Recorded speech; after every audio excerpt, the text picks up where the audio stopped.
everybody, and welcome back to Welcome Grove Homestead. Today Audrey and I are going to work on winterizing our rabbit tractor because we have young rabbits. They're about 7.5 weeks old now. That needs to stay warm. That they're going to need to be pulled out of their mom's pens And stay warm. so that they can grow up and either move on to their new homes or go to the freezer ultimately. But tasty, yes.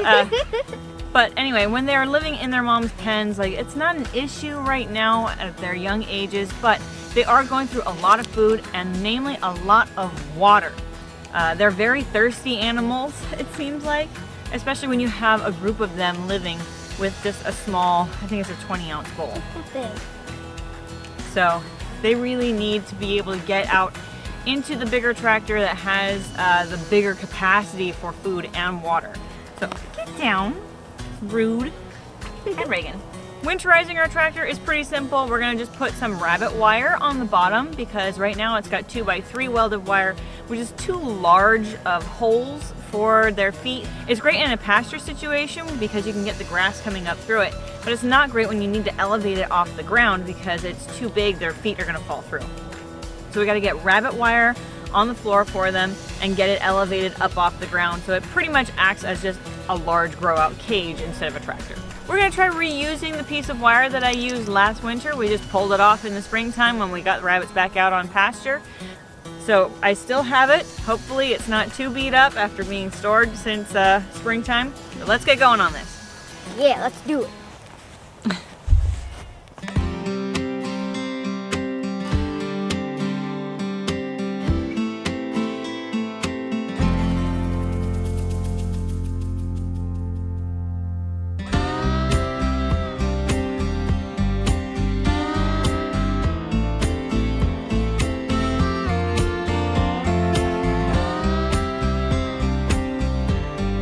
That girl go to work. I'm the pooper scooper. The pooper scooper. Speaking of pooper scooper, I have more poop for you to pick up whenever you're done with that. What poop? All the poop. Max poop.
Big tractor.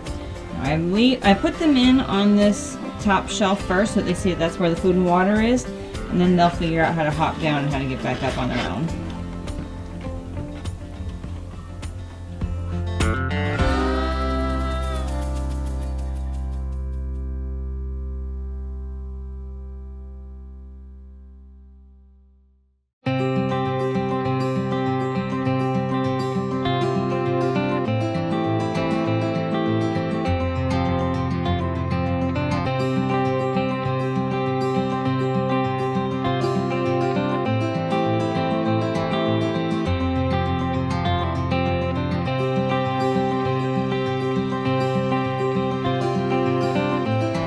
So it's actually been a few days since we moved these bunnies into this new grow out tractor, and I think that they're adjusting really well. I'm really happy with how well they're doing, how well the floor is holding up. I was a little concerned at first because it was a little bit warped, but I think we really adjusted it pretty well, and they're doing awesome. So my next step for today is that I'm going to grain all of our goats. Nobody is in lactation, but I am trying to make sure that these does are as healthy as possible while they are starting out their new pregnancies. And I also want to kind of give them some additional support, because many of the ones that actually kidded this year, when they kidded back in the spring, some of them came out of winter looking a little rough, a little thin, so I would like to try and just give them a little bit of those extra calories throughout this colder weather to help them stay in better condition, have really nice healthy babies. Not that we didn't have any unhealthy babies, but I would feel better about it if I didn't have to try and put weight onto does that are already lactating. So we're gonna get some grain going.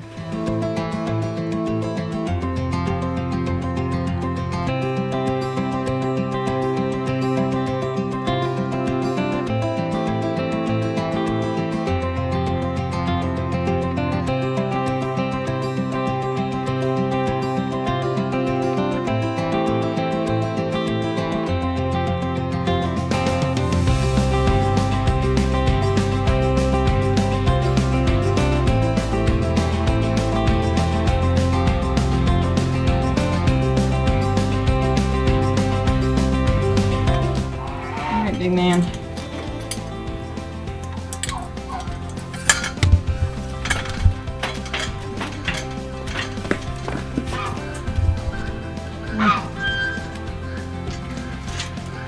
Let everybody off.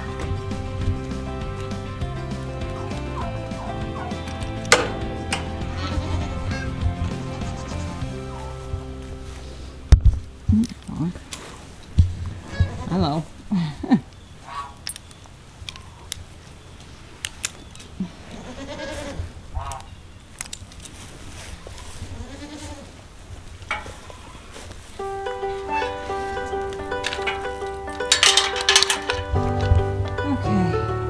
All done? Let's start over here with our one first.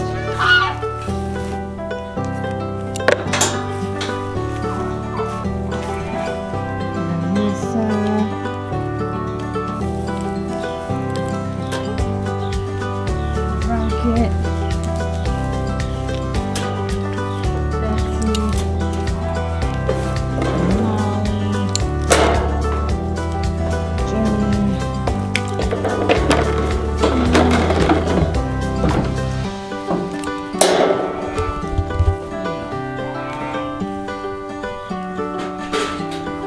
So that is how I get all of these breeding goats all grained. Hi, Bindi. I do feed grain to my breeding bucks because they are working very hard pursuing these girls. Sometimes they will neglect to care for themselves. They'll actually go off of feed while they are chasing the does. So giving them that extra calorie boost is keeping them in nice, good fighting condition and keeping them nice and attractive for those ladies. Now, I've said before that our grain mix that I mix here by hand myself is fully balanced. It is buck safe, I guess you could call it, and they've been doing really well on it. You can check out the video on how I mix our goat grain right up here in the link.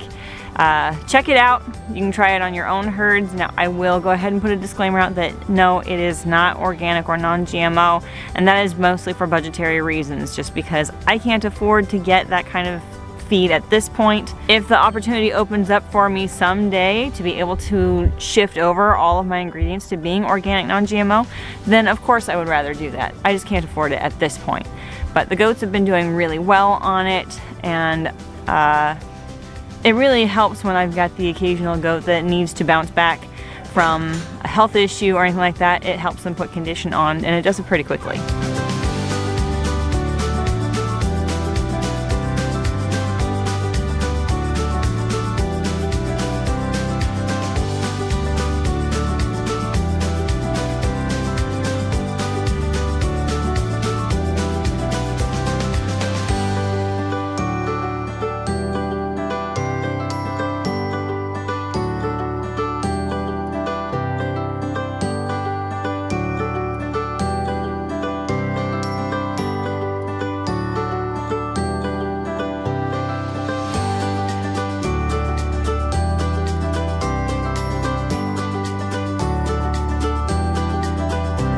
Thank you so much for joining us on this one, guys. As always, this is your country nerd with a goat herd saying that you can grow where you're planted.